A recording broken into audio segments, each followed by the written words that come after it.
The Trudeau Liberals announced that they'll be rolling back some border restrictions. Now, to talk about this in a little more detail is political reporter and one of our regular contributors, Mr. Brian Lilley. Brian, you say that these are rules our Prime Minister and his friends already do not follow? Well, what Justin Trudeau has said will do for you, little people, is that if you are fully vaccinated, then as of July 6th, not July 5th, as of July 6th, you won't have to quarantine in a hotel. Now, the government announced that it will take place on July 5th, but it doesn't come into effect until July 5th at 11:59 p.m. Eastern Time, which means you better be catching an international flight into Calgary for those last 2 hours before it takes effect, or into Vancouver for those last 3 hours. Very few people are going to be doing that. So yeah, July 6th is when it takes effect. You don't have to go to the quarantine hotel. You don't have to quarantine at home. But here's the thing. Let's say that you are two adults, parents or grandparents traveling with a child. Guess what? The child has to quarantine if they're not fully vaccinated. There are very few children who are fully vaccinated. In fact, there's very few people of parental age who are fully vaccinated. There's a few, but not a lot. So it's still kind of an impediment to travel. So all of this is going on at the same time as Justin Trudeau has just come back from Europe. He's holding news conferences on his front steps with people standing feet away from him. He didn't go into the government mandated quarantine hotel. He didn't follow all of the rules that he sets out for others. And I want to point this out because I know you're a hockey fan, Hal. I know you're still smarting from the fact that the Calgary Flames didn't get through. But who was at the Habs Vegas Golden Knights game on last Friday night in Montreal? NHL Commissioner Gary Bettman. Why does that matter? Gary Bettman lives in New York. He flew in. He's treated just like the players. So, there's rules for thee and rules for me. And if you are if you're a favored person of the Trudeau government, then you don't have to follow these rules, be it the PM, be it Gary Bettman, be it others. But for the rest of us, we're going to have to continue to deal with these border restrictions and border rules that even his expert panel said shouldn't be in place for quite some time. Do we even know if Gary Bettman has been vaccinated? Even his first I'm going to shot? guess that he lives in New York City, or at least in that area. He works in New York City. He works within that region. They've definitely have enough vaccines there for him, especially given his age, given his status. He would definitely be someone who, if he wanted to be, was double vaccinated. But, right now, a double vaccinated Canadian coming back from, if there's still a few straggling snowbirds coming back, they've got to go to the quarantine hotel. Then they can go home, and they've still got to quarantine for 14 days. Gary Bettman flew into Montreal, went straight to the Bell Center to watch the game where Montreal beat Vegas. Well, now it's tied. And Ottawa is under pressure to release guidelines on what fully vaccinated Canadians can do. Right now, we have around 75% of Canadians over the age of 12 with one shot and around, 25% fully vaccinated. Yeah, that's higher than I thought it would have been at this point. So things are moving along at a good clip. But, when it comes to federal guidelines, the Trudeau government is not putting them out, not from the Public Health Agency of Canada, not from NACI, the National Advisory Committee on Immunization, which confuses everyone by coming up with new rules all the time on what vaccines work, which ones don't, and basically frustrating the system. But in some ways, I'm not bothered by this. In the United States, the Centers for Disease Control have come out with federal guidelines. But the United States works much the same as we do. The federal government's not in charge of things like healthcare. That's the state level. So down there, they've put out guidelines, and then states decide, do we want to follow them? Do we not? Do we use them as kind of a broad stroke idea of what to do? But there's no need for the state to follow them. Here in Canada, it's the same thing. It's the provinces that provide healthcare. So it's up to each and every province. And you'll notice that what you guys are going to open up on July 1st in Alberta and drop all COVID-19 restrictions. In neighboring Saskatchewan, it's July 11th. I don't know when that's going to happen in Ontario. We're still having local medical officers of health say that we need to keep restrictions in place for some time. I think they've extended the mask mandate here in Toronto until sometime in September at the least. So you know, there's all these different local things going on, but that is how our system is set up. I don't know that we need the federal government getting involved and confusing a system that already has too many cooks in the kitchen already. And there's still lots of questions surrounding the origins of COVID-19, and lots of eyes are still on the Wuhan Institute of Virology. But Brian, there's a Canadian connection there. Tell me more. Yeah, the Canadian connection is that there were a couple of scientists who, long before COVID started, about a year before, were marched out of the National Microbiology Lab in Winnipeg. This is our top lab. It's one of the few in the world that have the type of classification that is required to handle very sensitive viruses, the worst pathogens known to man, the type of thing that you don't want to escape because if these viruses, if these pathogens escape, there can be horrible consequences. Well, some of the scientists working there had been cooperating with the Wuhan Institute of Virology. That in itself is not a bad thing. Everyone involved in communicable diseases, especially respiratory diseases, wants to be working with China because whether it be SARS, MERS, or COVID, the thinking has been the next big thing is going to come out of China. We need to be working with them to know what's coming. Hasn't quite worked out, but that has been the thinking. Well, back in January 2019, a couple of scientists and several students were marched out.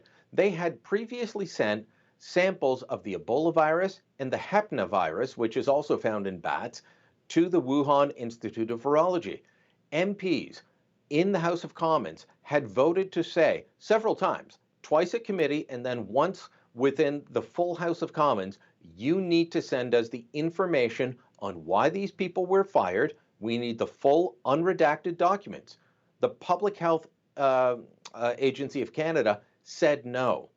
They said no several times. They refused to release the information. They say, well, we have to follow the law. There's no greater law than following an order of Parliament. But they said no. So Ian Stewart, who is the president of the Public Health Agency, was called to the bar, which is that hasn't happened for a civilian since 1913, where he was admonished by the speaker and told you need to do this. He still refused to do it.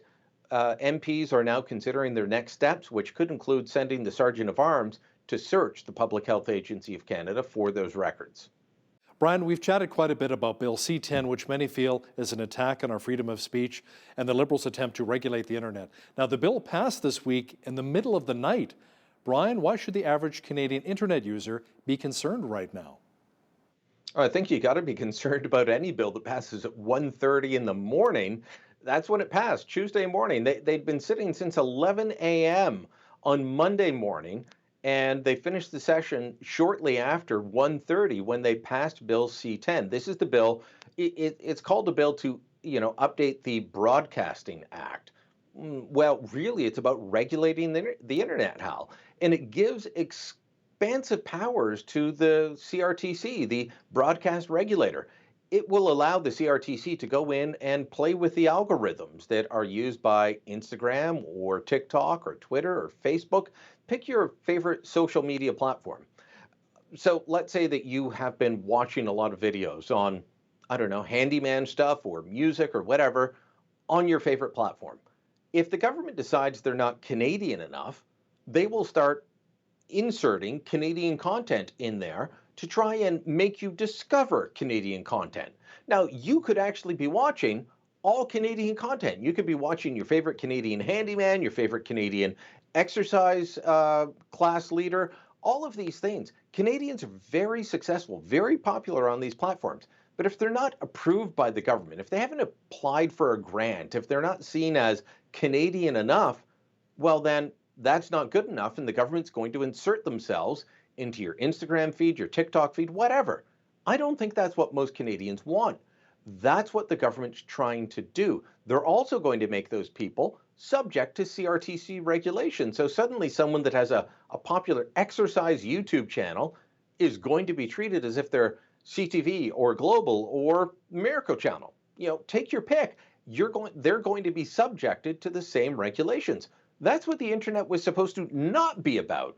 The Liberals say it's about making web giants pay. No, it's about taking money out of the system, rewarding their friends, and controlling the internet in the way that few other, if any other democracies have actually attempted to do.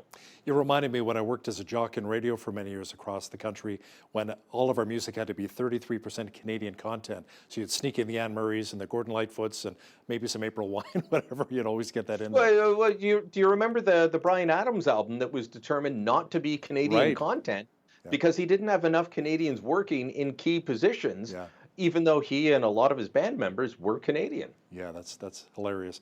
Now, Brian, Bill C6, which would ban conversion therapy in Canada, passed in the House of Commons. I believe the vote was 263 yeas to 63 nays, and most of the nays came from the Conservative side of the House.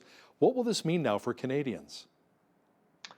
It's going to be a very slippery slope for families who are dealing with issues of gender identity, gender fluidity, uh, families dealing with any of these questions, because it's going to put families on edge. Now, look, the claim from the government is this is to stop, you know, people from forcing those who are gay or lesbian to being straight. That you shouldn't be able to force somebody into these things. Well, I think a lot of people would look at that and say, yeah, you shouldn't do that. But okay, does that mean that a parent or a pastor or anybody else shouldn't say, are you sure? Are you sure? It could be a question that could land you in hot water given this bill's passage. I doubt it's going to get very much pushback in the Senate. I think Bill C10 might, but this bill will get very little pushback in the Senate. This is going to cause an awful lot of division within families, within religious groups. It will put everyone on edge because no one will know for quite some time what can be said, what can't be said. I don't think there are very many people out there that want to force somebody to be someone they're not. But there's also a big difference between that and asking questions or offering alternatives in a loving way. Well, I was going to And this ask you, how bill, about potential counseling services for somebody who may be seeking and searching? You know, you're not forcing it upon the person, but this is available should they so choose to go down that path. Will that be readily available, or is that over now too? that is pretty much going to be over now under this. And so, it's going to leave everyone with a lot of questions for the next while, Hal, until we see how this plays out in terms of the courts. But my big fear is that, especially within families who will be dealing with these issues, and this touches on an awful lot of families, that you're going to be, everyone will be on edge. No one will know what to say. No one will know what to do.